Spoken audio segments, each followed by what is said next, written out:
Explain how to know when the signals we ask for are from the Father, or if they are from the enemy, being as sincere as we can with ourselves and with the Father, in the sense of asking the Father for the signals, asking Him to protect us from being deceived by the enemy, asking Him to give us understanding, not allowing us to deceive ourselves, and always reminding ourselves not to get carried away too much. And if signals are given that one thinks are indeed from the Father, no one can stop what is from the Father, then it is important to remember that if one believes something comes from the Father, one should not rush or force it, but rather trust that if it is from the Father, it will happen. If something does not come to pass, it is because it was not from the Father, and that is where one should analyze what went wrong, what was misjudged, what was misinterpreted, etc.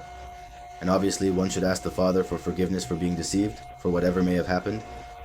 Everything must always align with Scripture. There is nothing the Father could say that would not be in accordance with Scripture. So if there is something that says, or someone who claims to have a message from the Father, but this does not align with Scripture, then it does not come from the Father. That is the first thing to know. Later, if one asks for specific signals, it is important to consider all the specifics that were present at the time of receiving the signal. Because sometimes one says, I want this, this, and this, and then this and that happened, and one thinks, there it is, it was the Father. But no, you had asked the Father for this, this, and this, I hope I am understood. And that is where the enemy sometimes tries to deceive, because he says, okay, if I give him these two illusions, he will think it was the Father, but he asked the Father for something else, and sometimes one gets carried away by emotion and believes it with the slightest thing. So in case it looks like this, if two of those three things that were asked for happened, then keep praying and saying, Father, Father, I am still waiting for the third one.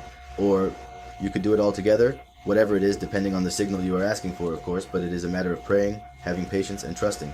That is the key. When one wants to rush, to take something without waiting for the answer, without having the patience for him to respond, taking his time, that is when one ends up making mistakes, and it is basically what the enemy takes advantage of, whether through fear, yes, as the scripture says, the one who believes should not rush.